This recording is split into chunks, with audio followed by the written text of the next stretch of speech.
You guys haven't seen that movie? Fucking watch that movie. It's a hilarious movie. I tried out for the role. They said I didn't have what it takes, whatever the fuck that means, but whatever.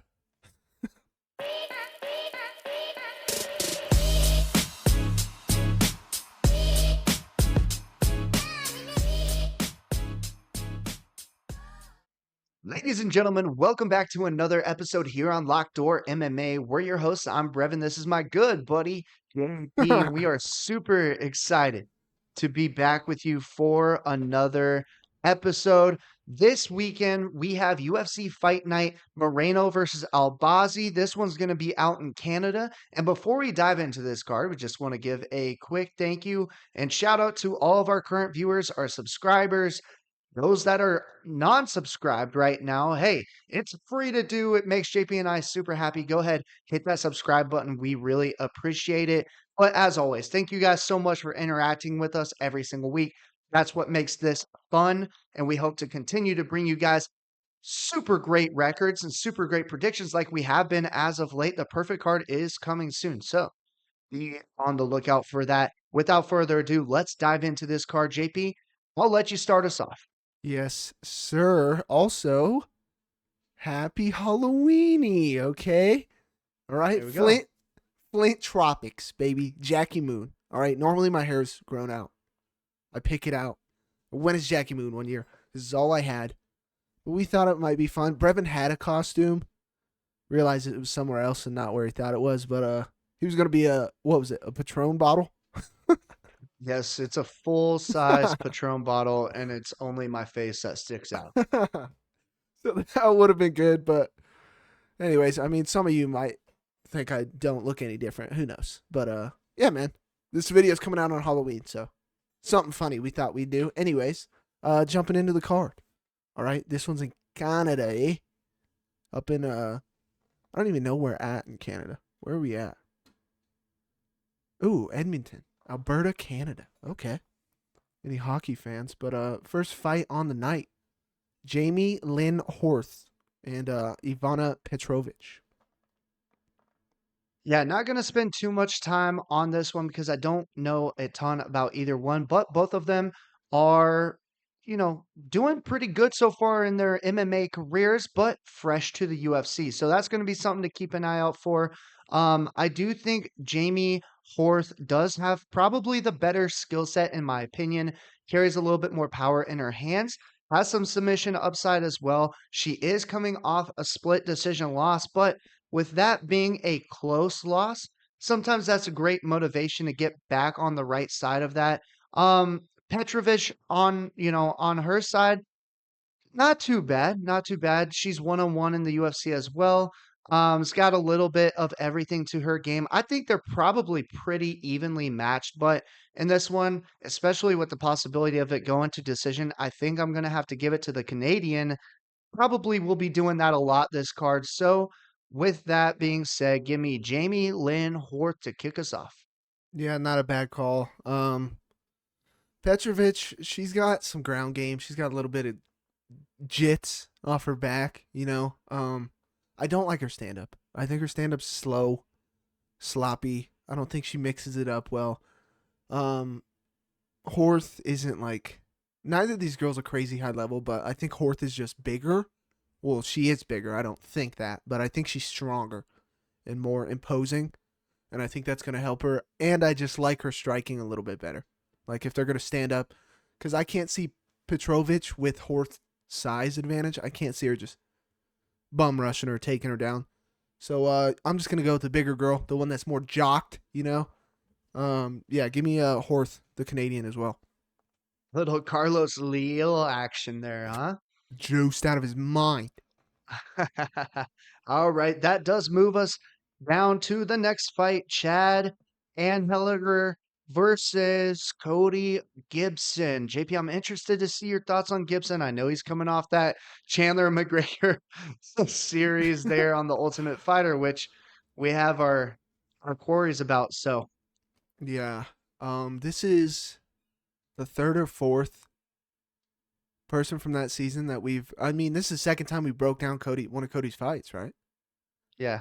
Yeah, and like the third or fourth fighter out of that season, I just don't know. Watching the Katona fight that we watched a couple weeks ago, you texted me. You said we gotta stop sleeping on these Ultimate Fighter guys just because we hate that season, because that season was trash, and most of the fighters on that season are trash. Also trash, yeah.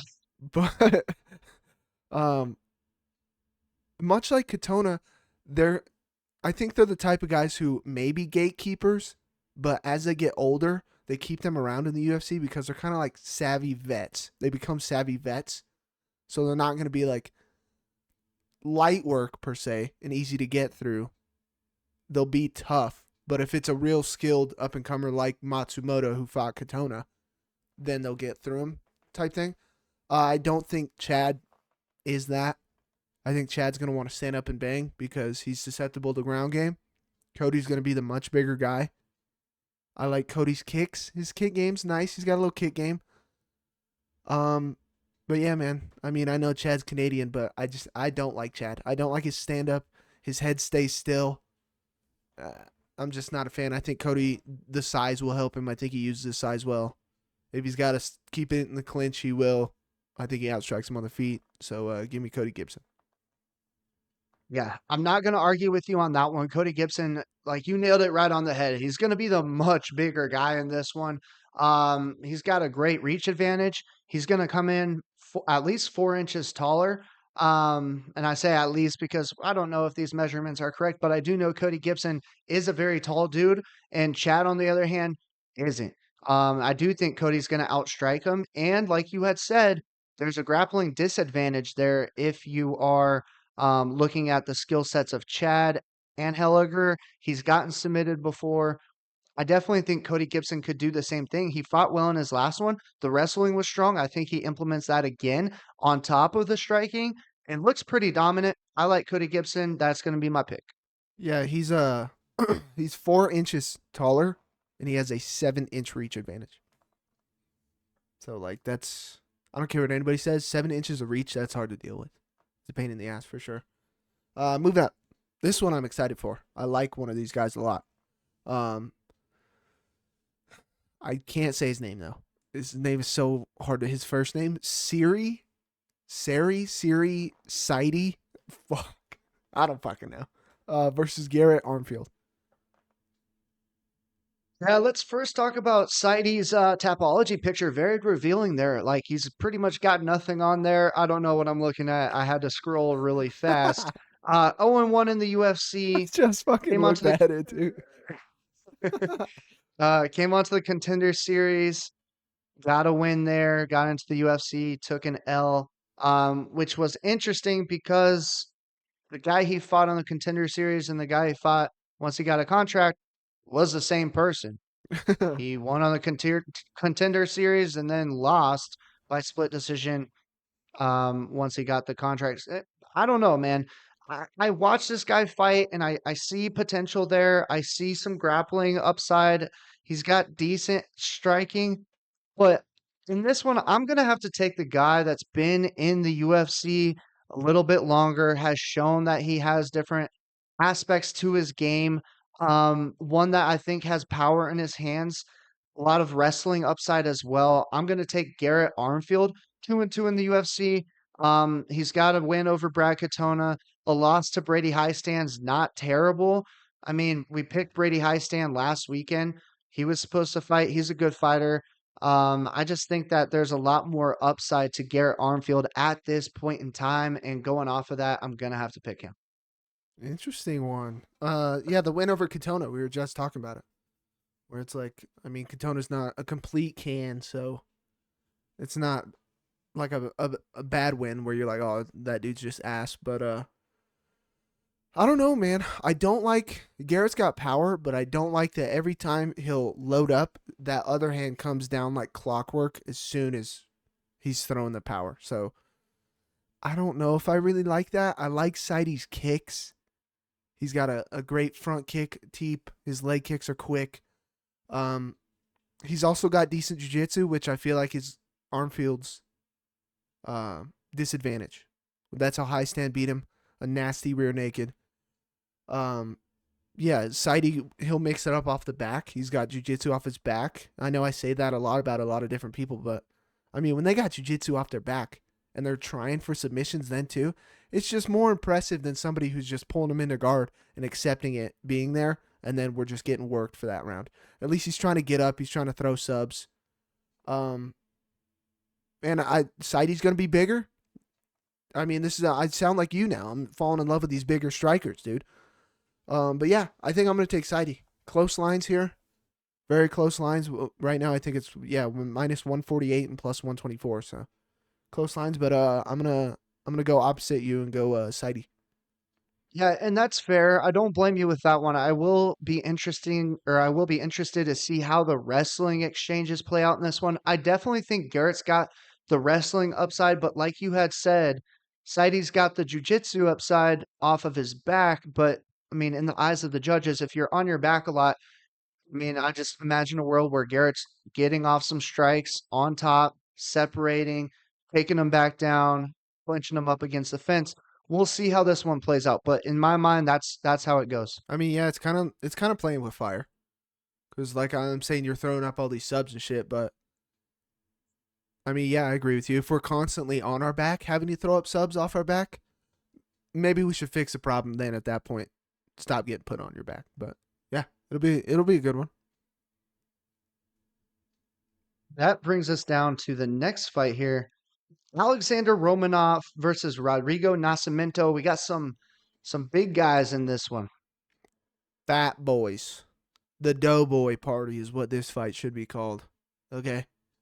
Um, Heavyweight limits 265.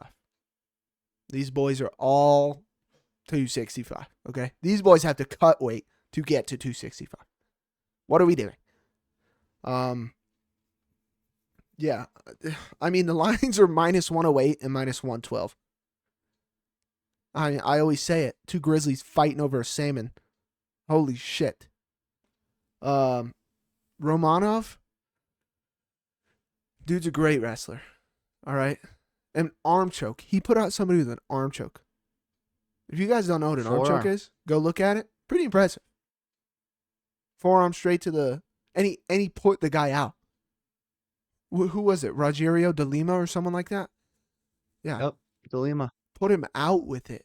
God, this fucking jersey and this thing is so goddamn itchy, bro.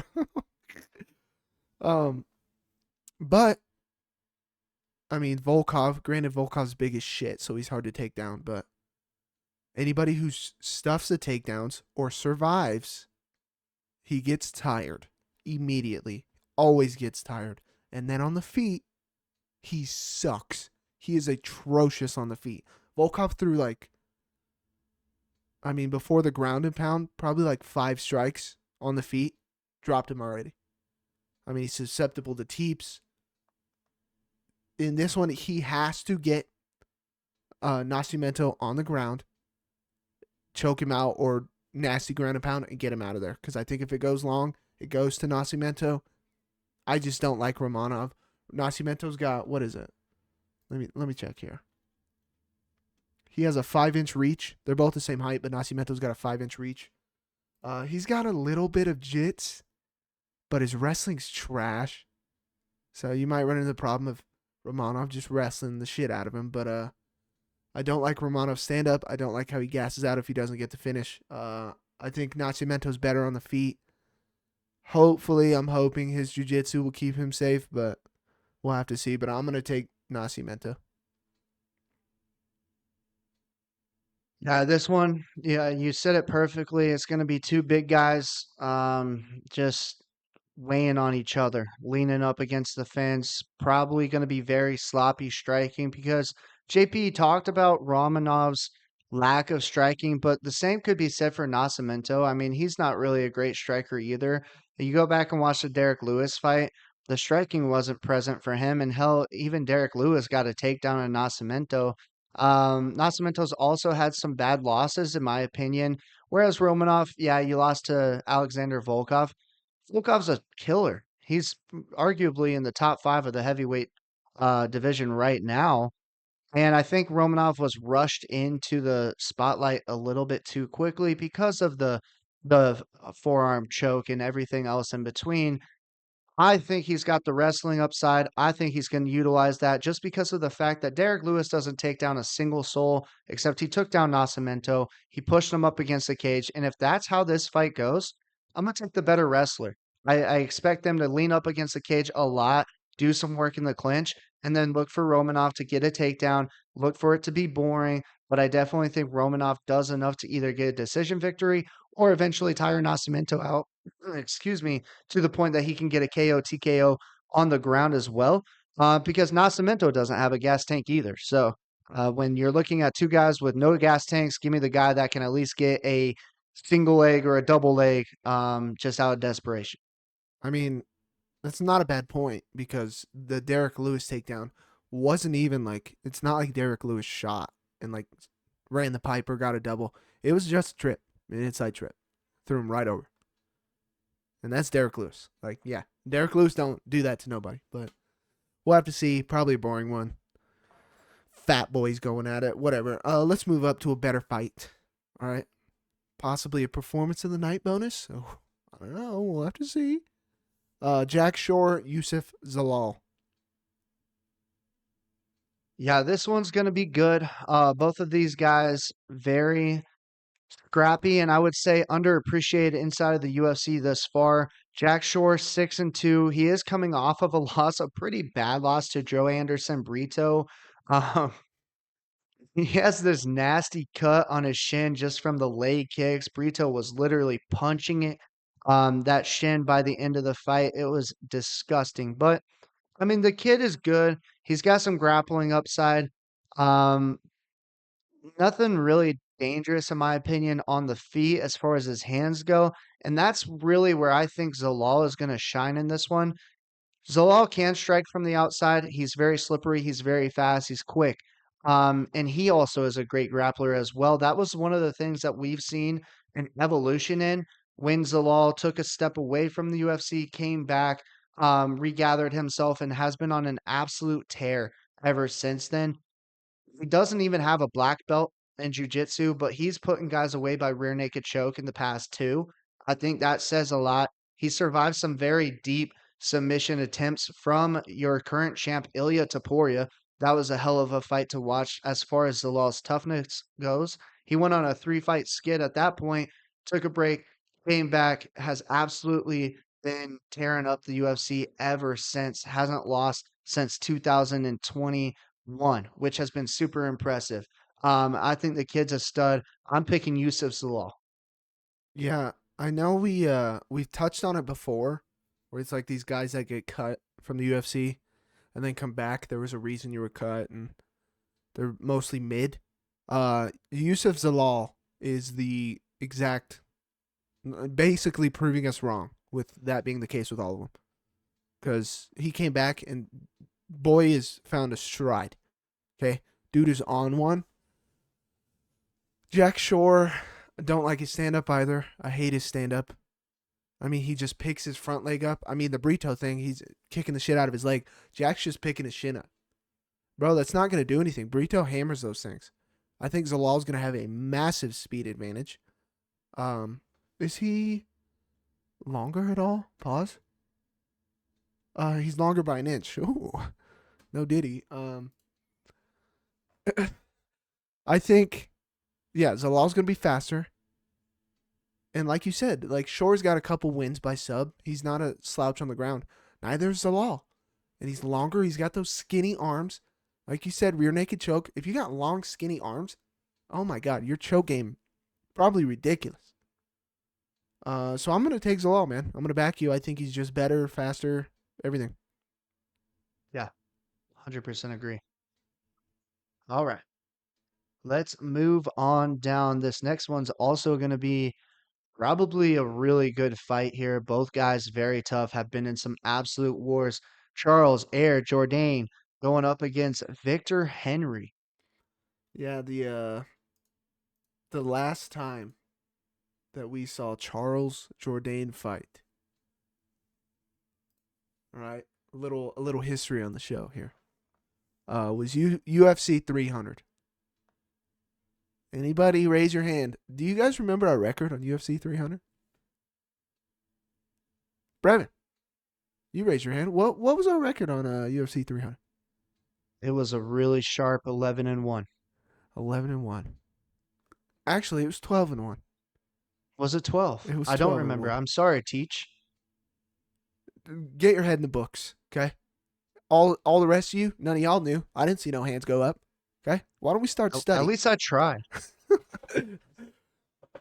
We went 12-1 on that card. Brevin, what was the fight that lost us the perfect card? It was our good friend Charles Air Jourdain and Jean Silva. Jean Silva slumped Charles Jourdain, and it lost us the perfect card. But that's okay. We won't hold it against him. All right? Fighting nerd Jean Silva. He's nasty. And I didn't mention this in the breakdown video for 308. I said at the beginning, we'll get to a name for Topuria down the road. That name was going to be Jean Silva. All right? Y'all will see. Just wait. Jean Silva, Ilia Topuria. Ooh, that's a nasty matchup right there. But, yeah, nothing to take away from Charles there. Charles is still a good grappler, decent on the feet. He's a tough guy. We'll have to see how his chin holds up after getting knocked out, because once some guys get dropped and knocked out like that, chin just goes out the window. Henry, he fought one of the Barriault brothers, and I mean, I got a soft spot in my heart for Henry, okay, with what happened. All right, we're not I think going to... Henry's got a soft spot. Probably does. Probably does. I don't think it gets hard.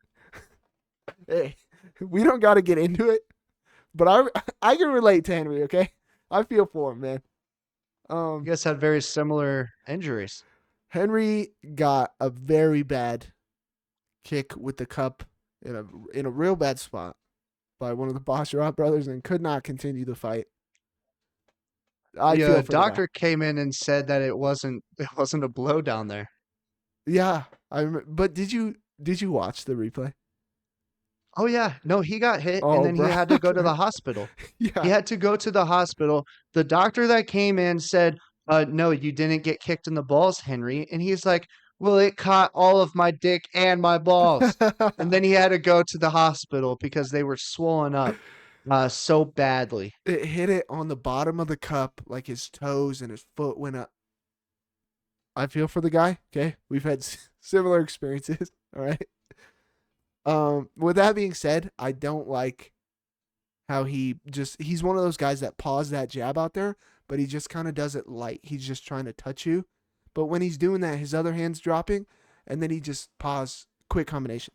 He's trying to just, I don't like that. And I know he goes to decision a lot. Dude's never been finished. Shocker. After what happened in the Barriault fight, never finished. Shocker. But yeah, I don't know. I think Charles Jourdain's better at range.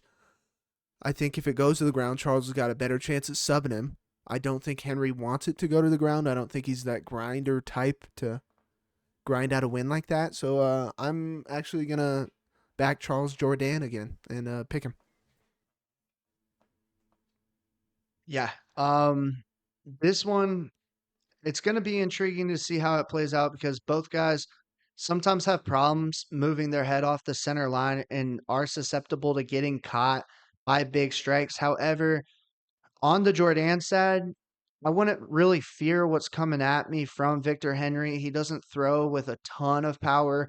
In my opinion, I think Jourdain's seen the likes before. I mean, just getting out of there with a guy like Jean Silva, who does have top level power. Victor Henry's not going to provide that. Victor Henry's starting to be known as one of these tough guys that puts on wars, and that's because he gets hit a lot. In order to put on a war, and instead of complete domination, you also have to get pieced up, and he does. His head's right there in the center. His chin's up in the air. He gets caught a lot. And I definitely think Charles Jourdain's skilled enough to get this one done. So I'm also picking Charles Air Jourdain, the Canadian in Canada. It's a perfect recipe to get us back for costing us the perfect card on UFC 300. Yeah, we really thought we had it there. Boy, did we think we had it, and we got screwed. But that's okay, because he's going to make up for it this weekend. But anyways, moving up the card. Ariana Lipski or Ariani, who cares?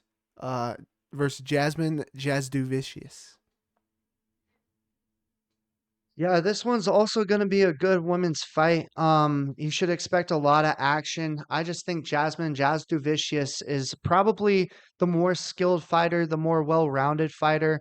She has more of the wrestling upside, in my opinion, as well, and I like her hands a lot. So I think that Jasmine Jasudavicius isn't going to have too much trouble with this one, but it's a women's fight, so you never really know. But the home crowd, getting behind her, I've got Jasudavicius all the way.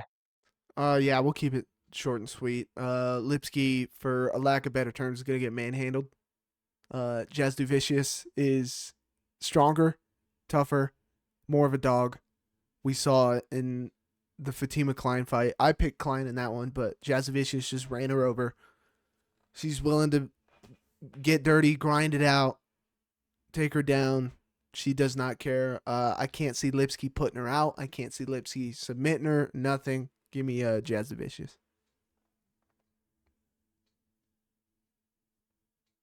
All right. That is going to take us to Ayman Zahabi versus Pedro Munhoz. Our good buddy Pedro Munhoz, the old Sean O'Malley eye poker. Pedro, the eye Well, poker the himself. eye poke receiver. That's a good point. God, I fucking hate Pedro Munoz. But that's okay. We're not going to be biased. We're not going to be biased. Here's my thing. Is as much as I hate Pedro, he's a test that they give to these guys in this weight class. He's got decent stand up, decent range management. He's been in there with a lot of high level guys. So he's seen quite a bit. Okay. He's not a big guy. So he constantly has to deal with height, reach, all that. He's decent in the clinch. I mean, how many subs this guy got? This guy's got 9 wins by sub. Another thing is Pedro's never been finished. He's a decision fighter. Zahabi, there's times when you watch Zahabi and you're like, God, this dude is trash. And there's other times where you watch him where you're like, he's decent. He's not terrible. He's got power. If he connects, he'll put you out. My only thing is he's not the most calculated guy. And watching Sean fight Pedro and watching all these other people fight Pedro, I feel like you got to be more calculated and defensively sound to land on Pedro than what Eamon is. But also the size difference. I mean, 5'6" to 5'8", 68.5 to 60. Or 65, excuse me. So, like, picking Pedro, it's an uphill battle in itself already. Because he's got to fight a guy who's bigger, longer, and has way more power than who'd Pedro lose to recently. Kyler Phillips. We saw how shit he looked. Dude just running away constantly. So he quite literally does what Pedro does. He's just bigger. And he beat Pedro. Shocker. Decision. And then Cheeto. Y'all were high on Cheeto till he got his ass beat by Sean. Now everybody wants to say Cheeto sucks. Yeah, right. And then he beat Chris Gutierrez. I mean, feel the way you want about Chris. Chris is another guy where it's hit and miss. I don't know. I'd like to pick Zahabi with the power. I don't think he's calculated enough. I hate this fight. I'm going to go Pedro. Interesting, man. You caught me a little off guard there, I will say. Pedro Munoz, excuse me, pushing that 40-year-old mark 38, 38, 38. that JP loves to see. Okay. 2 cards ago, I picked a 38-year-old and I was catching all kinds of heat from you, calling him a 40-year-old. Yeah, I agree it's with fair. JP though, man. This one is very, very tough. It is hard to pick against a guy that's never been finished. He has a lot of ways to win as well. I mean, he can stand and strike with anybody. I remember the him and Cody Garbrandt fight when he just threw down with Garbrandt and caught him multiple times. They were catching each other, but ultimately he withstood the onslaught of Garbrandt, who knocks people out quite consistently as well, and then put him away. I just fear this losing streak that he's on. The Kyler Phillips loss, Cheeto Vera loss, and I mean those are all top level guys. They are. Say what you want about Kyler Phillips' last performance. Dog shit is what I'll say. I'm stuck. Can you tell I am stuck? And Man, I will say Zahabi does have that win over Javid Basharat, which is why you're like, oh my god, that's a good win. That's a tough win. But then other fights, he looks like Dookie Cheeks. yeah, he was what plus 500 underdog in that Basharat matchup. Yeah, Um, yeah. It's such a tough yeah, fight to pick, dude. you know what? Let's take a chance here. Let's back JP on this one. I do think Pedro Munhoz is gonna kind of turn into this gatekeeper. Do I think that Zahabi's a top level guy like a Cheeto Vera? No, I don't think he's better than Kyler Phillips. I still think Kyler Phillips would probably beat Zahabi. So I'm just going to disregard those losses. I'm going to say the fact that Munoz has experience in there with guys like Sean O'Malley, like Cheeto Vera, that's going to bode well for him. He's gonna have to go out and prove something to the Canadian crowd against this Canadian prospect. Let's back Munoz. Yeah, it's a tough fight, bro. It is a tough fight for sure. I think the lines right now are pretty goddamn close as well. So, um, freaking DraftKings signed me out because I'm not actively Hmm. betting. Old bastard. They are close right now. Minus 115 for Zahabi, minus 105 for Munoz. Yeah. So I mean, basically, what like a pick 'em at that point. Yeah. But All right. yeah. Let's move up. We've got Mike Malott going up against Trevin Giles. Mike Malott. Well, me and Brevin have an interesting relationship with Mike, good old Mikey boy. All right. First things first, Trevin Giles, mid in every way, shape, and form. Okay. I'm not a fan of Trevin Giles. I am a fan of Mike Malott. Mike Malott, his last fight was Neil Magny. Mike Malott in the first 2 rounds was whooping on Neil Magny. So, I mean, this wasn't an active card that me and Brevin were. Hey, watch this. Hey, watch this. Hey, watch this. Hey, watch this. But I'm sitting there watching the fight. You know, I'm watching Mike Malott start to gas out. And I watched Mike Malott try to finish Neil Magny and didn't get it. And then Neil Magny transfers. And I was like, holy shit. Neil Magny's now on top. And then Neil Magny's just raining bombs. Boom, boom, boom, boom. I'm like, wow, Mike's got to respond. And then it doesn't stop. Boom, boom, boom. And I'm like, wow, Mike's getting clipped. Mike Malott sold the bag against Neil Magny so horrendously bad. Okay, this man, how far was it? Does it say like the time? I don't think it does.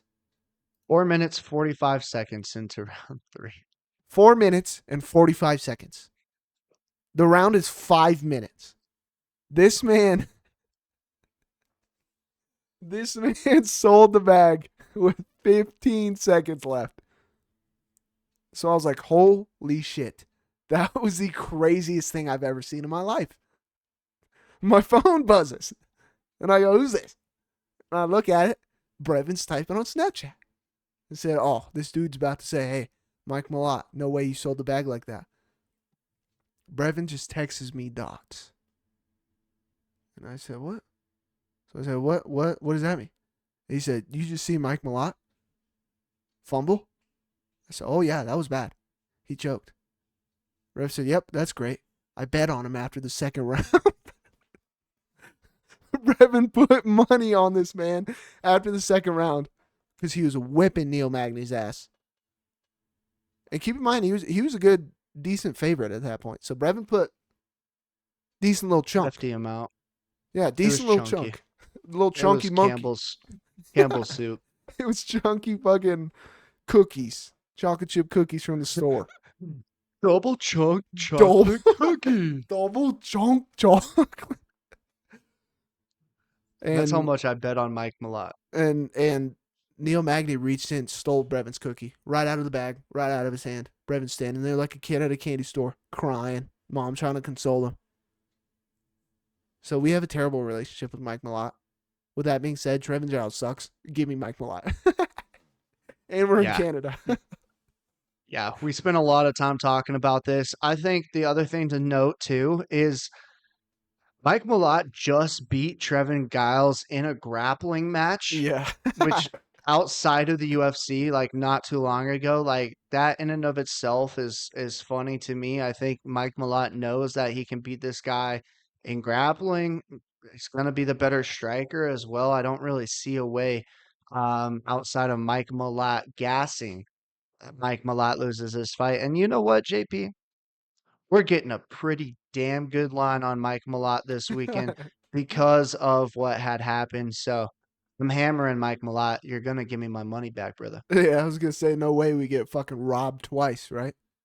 There's no way he does that. Oh my goodness. I cannot convey enough on this show how fucking funny that moment was. Okay. Anyways, moving up. Another Canadian guy, Marc-Andre Barriault, who we just saw recently fight, versus Dustin Stoltzfus. Hey, that's a pretty good pronunciation there from you, Pud. I don't even know if that's correct. Who cares? It sounded great. Stoltzfus does nothing that I like at all. He's the one that got knocked out by Bruno Ferreira that we saw fight last And weekend by the Abus. spinning elbow. He got knocked out by Abus. Try not to steal my thunder, JP. That was coming up next. Abus knocked this guy out with the front kick. He gets knocked out by fucking everybody. He'll also get submitted. I don't like him at all. And you know what? I think Barriault actually is very underrated. His record doesn't necessarily do him justice. He is a good fighter. I've seen him have fights where I'm like, wow, Andre Barriault's gonna be a fucking problem. Then you look at his record, he's 5-7. If he would have got the win over Joe Pyfer, this conversation would be much different. And he probably wouldn't be in there with a guy like Dustin Stoltzfus anyways. He got a split decision loss to Chris Curtis. We've seen Chris Curtis fight top level guys in this division. He's actually very skilled, if you ask me. So I like him a lot in this matchup. I think we're also getting we're getting a decent line on him. I think this is one of those times we gotta take advantage of it. Give me Marc-Andre Barriault. Yeah, Stoltzfus. I mean, dude's 2-5 in the UFC. We're really gonna sit here and try and convince everybody to back Stoltzfus? Like, no. Like you said, Bruno Ferreira, Abus, they just fought. Both of them knocked out Stoltzfus. He gets submitted. I mean, dude's cheeks. He's quite literally the definition of not defensively disciplined. Like, that dude, his hands was whoop way down here. As soon as a firefight goes off and we're slanging, hands drop immediately. Hate it. Can't stand it.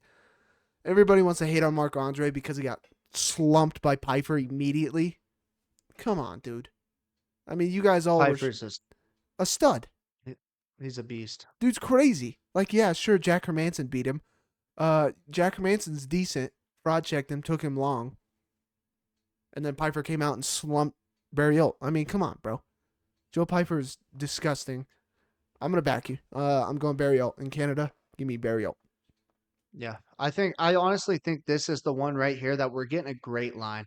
I think Barriault and like we're too far up the card. These guys have too much experience for it to be fraudulent, for the line to be very misleading. And I think we're getting a great one here. In Canada, he's gonna put on a show for sure. I would even look for the KO prop in this one. I'll probably hammer that too. Hey, that's an idea right there. Yes, sir. All right, let's move up. Caio Machado versus Brenson Ribeiro. We got two Brazilians. Normally it's the Canadian versus the Brazilian or the Canadian versus the American. Now we're saying, hey, You two Brazilian guys get in there and go after each other. Machado was a heavyweight, and he is now moving down to light heavyweight. Immediately, I already can guarantee you, without even watching Riberio, which he 100% is, but I'll already tell you he's going to be faster. Machado coming down from heavyweight, yeah, you might have some power because you were up at heavyweight, but you're not going to be as fast as these guys at 205. 205 are normally freaks, like athletically fast twitch muscles, like they just explode. Um, Riberio's got power, but again, dude, these guys who have power, the same thing with Ferreira. I mean, he looked better in the Abus fight last weekend, but these guys have this problem with they have power, but they cannot get their fucking head off the center line. They're so addicted to hitting people, which granted, because they knock people the fuck out, but they just don't care. They're willing to eat too many shots, and I don't like that. But I also don't like Machado. I don't like anything he does. If anything, he's going to have to grapple fuck him, which he may. But I think they're going to stand up. I think Machado's not smart enough to implement a proper grappling ground and pound game plan on Ribeiro. Hopefully Ribeiro doesn't gas out trying to take his head off in the first round. But I'm going to go with the guy who's a better striker, better on the feet, more power. Give me Brenson Ribeiro. Yeah. Similar situation to what we saw last weekend with Rafael Sakira moving down from heavyweight down to light heavyweight. You think it's gonna be a great move, and it's like, wow, they're gonna transition all this power that they had at heavyweight. Not so fast, pal. Not so fast. I don't necessarily think that that's going to follow with him. Plus, this dude, I mean, they're both 0-2 in the UFC, but when I look at the record of Machado, especially, I mean, he's coming off of a loss to Dontel Mays, who quite literally loses to everybody. Mm-hmm. Everybody. He got mauled by Mick Parkin, which isn't a bad loss, but at the same time, it's a loss nonetheless. Didn't look impressive in that one either. Brinson Ribeiro, kind of the same story. Never really has had much success in the UFC thus far. I just liked JP's talk track a lot. I think the speed's going to be there. I think he's going to have an advantage on the feet, and I really think that that's probably where this one stays. I don't necessarily see him getting controlled on the ground or anything like that because that would have been the pathway to success to defeat Dontel Mays. For Machado, I don't think he's very good. So I'm going to have to go with Ribeiro in this one. Give me Prince and Ribeiro on Saturday. Brenson Ribeiro. Good pick there. This one I'm excited for. The Black Beast returns. All right. If you've ever seen a Derek Lewis fight, you know it's always entertaining. Derek Lewis versus Jonata Honata Hotowe. Who cares? Jonata Diniz. Yes, Jonata Diniz. I'm pretty sure, correct me if I'm wrong, I'm pretty sure I picked against him in the Austin Lane fight. I definitely thought he would get taken down, Wasn't it controlled, which he, Carl Williams? oh yes, the most recent one. Yeah. The most recent one, Carl Williams. Yes. But I'm thinking about the Austin Lane fight because Austin Lane also was able to take him down Hmm. and survive the first round. Jonata Diniz, Brazilian kickboxer, carries a lot of power, right? So does his opponent in this one.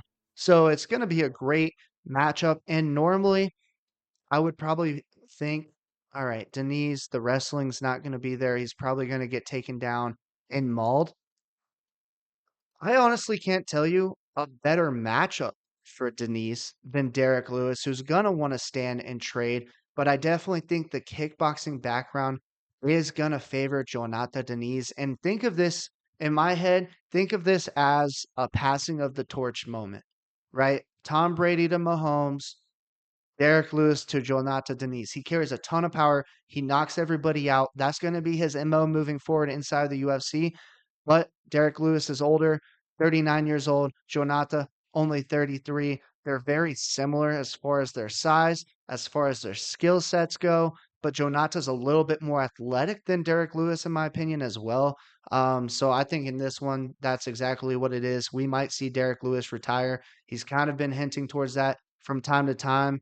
His balls is hot, so get him out of the octagon. I think Jonata Diniz gets it done. Yeah. I don't remember if it was the last time we saw Derek Lewis or maybe like the second to last time, but we saw his ass. Bully pulled his ass out after he won. He Okay. did. I mean, that Dude's dude's balls. 19-10. Yeah. Those balls are truly hot, you know. But yeah, I think you said it perfectly. And we've seen before when Derek Lewis fights these other high level strikers, these good strikers, he normally doesn't win those fights. He beats the grapplers who can't get to him that he clips, or he knocks people the fuck out at the very end. But it's always got to be a home run shot. Diniz quite literally has made a career of doing this at a very high level with Glory Kickboxing. If Derek Lewis is going to try and out kickbox a kickboxer who's done it professionally for years, I just think Diniz is going to win. I think it might go long. A lot of people might think, oh my God, it's a heavyweight fight, fireworks. You'd be surprised that sometimes they're boring as shit and they go long. Might go long and Diniz on the scorecards, but we'll have to see. But I'm also going to take Diniz. Yeah, I don't necessarily know if it goes that long. We've seen time and time again Derek Lewis kind of gas out. He did the same thing against Nascimento. However, there was a little bit more grappling and wrestling in that one than one probably would have expected. So he may have the gas tank to go longer with Denise, who's probably going to stay at range, and they're just going to exchange back and forth. But I definitely think Denise has the power to knock out Derek Lewis. Everyone thinks, Derek Lewis is the knockout artist and can't be KO'd. That's really not the case. He can get knocked out. He's been knocked out by quite a few people. Tai Tuivasa knocked this guy out, and I think Denise knocks out Tai Tuivasa right now as well. That's a little MMA mathy, but still, it's the same. It's my point, and I think Denise can get a KO in this one. Yeah, it's fair. All right. I'll announce this one because I know you are a fan of at least one of these fighters in this one. Rose Namajunas versus Aaron Blanchfield. Yeah. Okay. I don't always shit on women's MMA because there's some women that can do it at a fucking high level. Okay. And that one in this fight is Thug Rose. Thug Rose is quite literally that. She's a thug. She's a badass. She shows you that you can do women's high level MMA. Okay. She just beat Tracy Cortez, who I think is a better version of Aaron Blanchfield. Aaron Blanchfield's striking in the Manon Fiorot fight, atrocious. I cannot stand when the striking's that fucking bad. You're a professional fighter, and your striking is that bad. I cannot stand that. Yeah, her grappling's really good. Rose has made a career of staying at range, fending off the grappling, touching girls up. Rose has a fucking win over Zhang Weili. Mm-hmm. Come on, bro. Zhang Weili is disgusting. I think she's one of the best women fighters ever. Yeah. Give me Rose. Yeah. Thug Rose all the way. Yeah. Yeah. Could have guessed that one for you. Thug Rose, if you ask me, dude, she's going to get a chance at the title in this division. She has had her eyes set on that ever since she moved up weight classes. And that's exactly what I think she set out to do. She's been on an absolute tear ever since her little blemish in her first fight in this division against Farrow, who JP mentioned, but Blanchfield also lost to. She's on her way up, but Rose Namajunas definitely is very skilled. And JP, how disrespectful. How disrespectful having her as the underdog in Oh, I this fight. know. I Give know. me a break. JP, let's pull out the fucking checkbook, brother. We're hammering Rose Namajunas. I'm pulling out a second mortgage. I'm pulling out equity on the house. I'm selling 2 cars. Maybe 3. I'm selling a dog. I got 3 of them. You could take 1. 2 of them are stupid. Just saying. Pick and choose. But I'm hammering that. Everybody go bet Aaron. Go bet Aaron. And then hope that she can throw a 1-2. Spoiler, she can't. So let's do it. Oh, she can't. And it's like you said it, bro. Rose has seen Aaron Blanchfields before. She has seen Aaron Blanchfields in some of her other fights. How dare you go into this one, make her the underdog, thinking that what is Blanchfield going to take her down and control her, grapple her? No, no, she's not, and she's not going to outstrike Rose. So I don't really know what you're seeing. I'll take it though. That's free money. We're going to 100%. be printing money. 100%. I think Wei Lee's a better fucking grappler than Blanchfield. 1,000%. Wei Lee could move up and beat Blanchfield right now, like, today. exactly. Like, what the hell? Cool, I'll take it. You guys stay on Blanchfield. We'll take the fucking Namajunas line all day. Keep up that bitch. Put it to 130. Plus 130. I don't care. But Yeah, feed us the money. feed it to us. The main event of the evening. Brandon Moreno. What is it? Assassin Baby, I think is his nickname. Versus Amir Albazi. You know, Brandon Moreno to me has always just been Brandon Moreno. I never even knew his nickname was the Assassin Baby. Yeah, I could see it. He's got a little bit of a baby face going on, but he's Brandon Moreno. He's the Mexican spirit. He embellishes what it means to be a strong Mexican fighter. I know that gets JP's juices flowing. You can bet on that. To me, Brandon Moreno, he's been there, done that. He's fought top level competition. Amir Albazi, still on his way up. Really hasn't done a whole lot inside the UFC. That has impressed me. Yeah, he's 5-0. Okay, cool. You went to split decision with Kai Kara France. Looking at the numbers, you probably should have lost that fight. And then who else have you beat? Oh, Figueiredo's brother? I didn't even know he had a brother in the UFC. That's not Oh, impressive. Guess who that really is his brother? honestly, I don't know. But how many last names of Figueiredo? Yeah, actually, I guarantee they are. They look exactly the same. They look exactly the same. Francisco Figueiredo. How many Brazilian Figueiredos are rolling around out there? Not many. They look exactly the same. Congrats. You beat Francisco Figueiredo. My boy Brandon Moreno has beat Davison Figueiredo, the better Figueiredo. I'm going to have to take Brandon Moreno. Another situation. I think we're getting a great line. I think there's a ton of value in this card, honestly. So, yeah, Moreno all day. The baby assassin. Yeah, the Assassin Baby. God, Oh, yeah. Same thing. can't stand the disrespect. Um, yeah, dude. I don't see Amir being able to outclass Moreno on the feet. I like Moreno's stand up as well. Moreno's tough as shit. We've seen that. Boy's always willing to fight. I think on the ground, I think he's fine. He's got great scrambles, great transitions in the clinch. And like you said, he beat Figueiredo.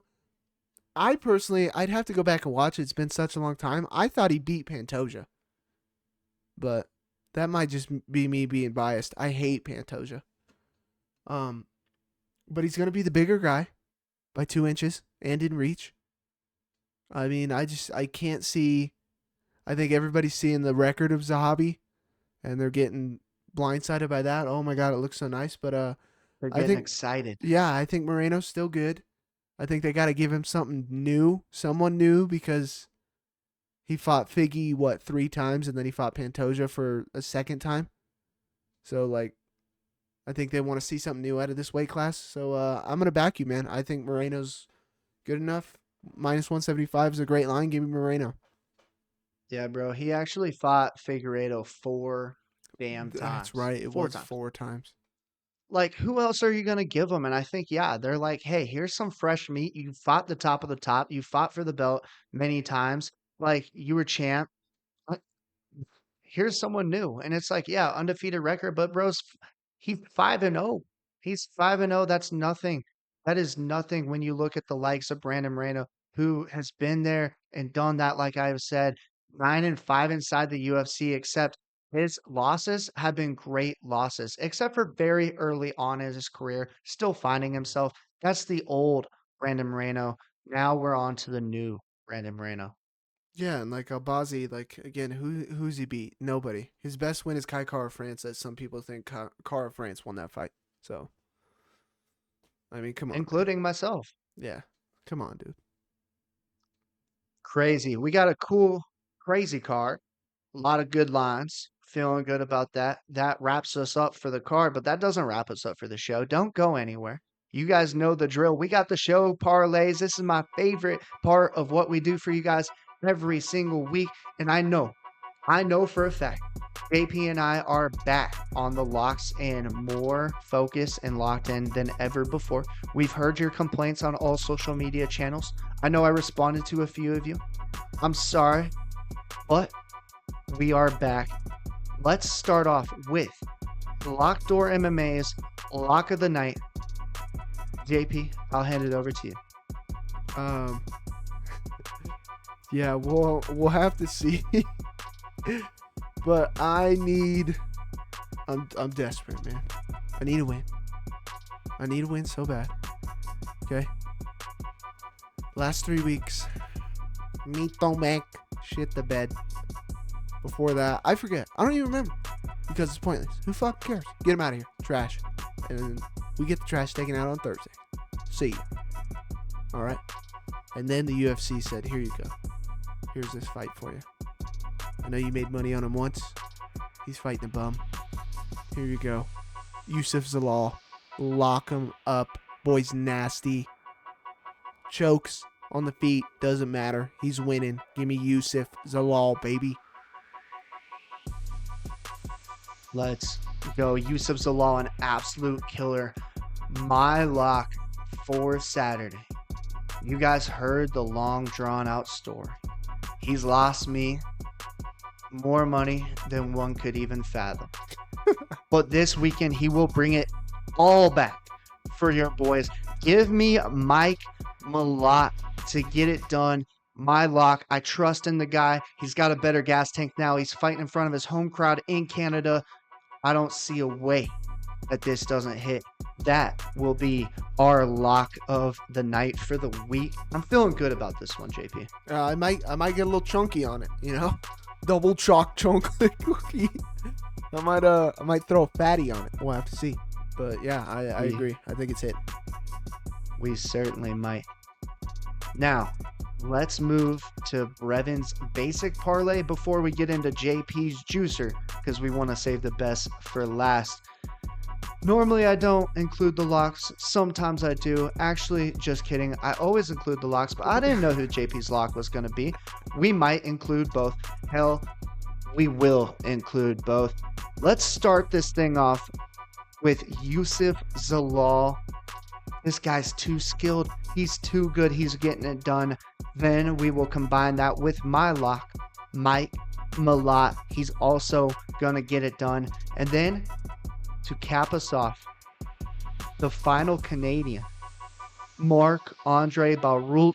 I think we're getting a great line on this guy who is too skilled and too undervalued in this spot. That currently brings us to plus 189. The basic hit last weekend. I know I was in plus money for y'all, so you're welcome. Make sure you follow along so you don't miss out on this cash once again. Hey, 2 weeks in a row, 3 weeks in a row for the basic hitting? I think 3 weeks in a row now, brother. Hey. I am on a roll. Come on, have we hit the juicer 2 out of the 3 weeks? Oh my God. All right, everybody sit down, shut up.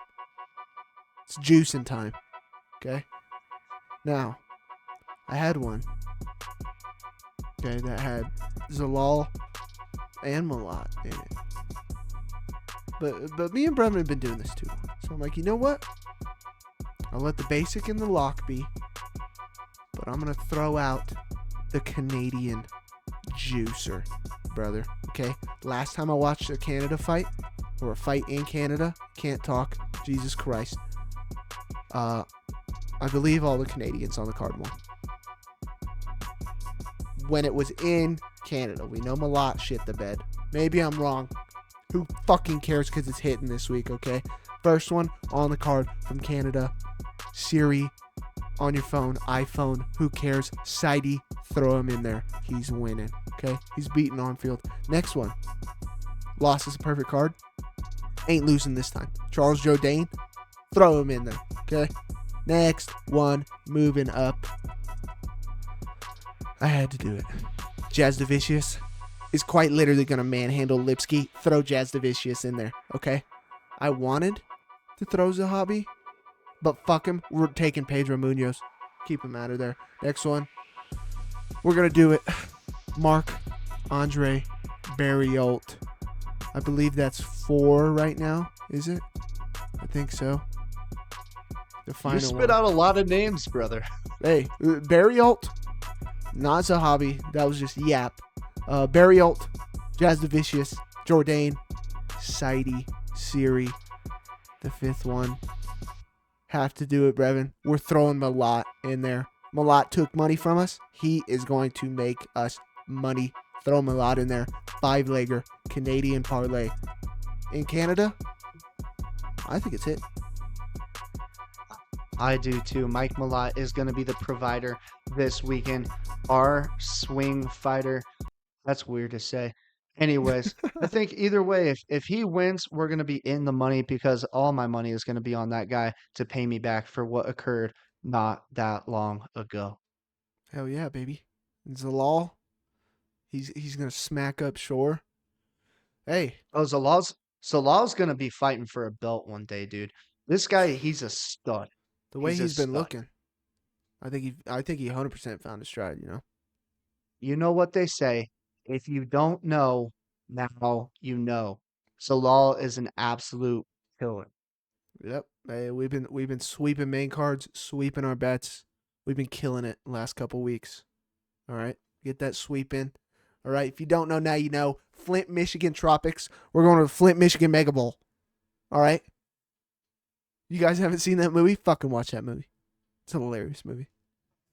I tried out for the role. They said I didn't have what it takes, whatever the fuck that means, but whatever.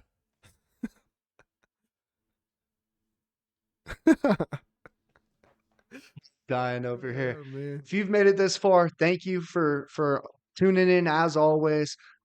Make sure to leave a comment. Let us know what you guys think is going to happen on Saturday. Let us know if you have any topics you want us to discuss or things that we should chat about on the channel. We appreciate you guys as always. And with that, I'll give it to the man of the hour, JP.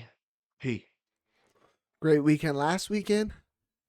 Better weekend this weekend. We'll have to see. As always, should be coming out on Halloween.